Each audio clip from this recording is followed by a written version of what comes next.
अहमदनगरच्या कर्जतमध्ये राष्ट्रवादी शरद पवार गटाचा विजय निश्चय मेळावा होणार आहे। काल राष्ट्रवादी पक्षाचं नाव आणि चिन्ह अजित पवारांना मिळाल्यानंतर या मेळाव्याला विशेष महत्त्व प्राप्त झाले। दरम्यान या मेळाव्याच्या अनुषंगाने बॅनर लावण्यात आले, त्यावर राष्ट्रवादी काँग्रेस पक्षाचं नाव खोडल्याचं दिसतंय। याचा आढावा घेतलेला आहे सुनील भोंगळने। कर्जत येथे आज राष्ट्रवादी शरद पवार गटाचा विजय निश्चय मेळावा जो आहे तर तो होतो आहे आणि त्या अनुषंगाने आपण जर बघितलं तर आमदार रोहित पवार यांच्या निवासस्थानाच्या बाहेर जोरदार तयारी जी आहे तर ती करण्यात आलेली आहे।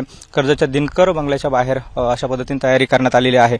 खरं तर हा मेळावा जो आहे तर तो पूर्वनियोजित होता आणि त्या अनुषंगाने जर बघितलं तर ठिकठिकाणी तसे आशयाचे बॅनर्स जे आहेत तर ते लागलेले आहेत, ज्यावरती राष्ट्रवादी विजय निश्चय मेळावा जो आहे तर असा उल्लेख आहे। मात्र कालचा जो निकाल आपण बघितला तर त्यामध्ये राष्ट्रवादीचा नाव आणि चिन्ह जे आहे तर ते अजित पवार गटाकडे गेलेलं आहे आणि त्यामुळे कुठेतरी या बॅनरवरती राष्ट्रवादी हे नाव जे आहे तर ते खोडण्याचा प्रयत्न जो आहे तर तो झाल्याचा एकंदरीत दिसतो आहे। आपण जर बघितलं तर जयंत पाटील यांच्या उपस्थितीमध्ये हा मेळावा होणार आहे।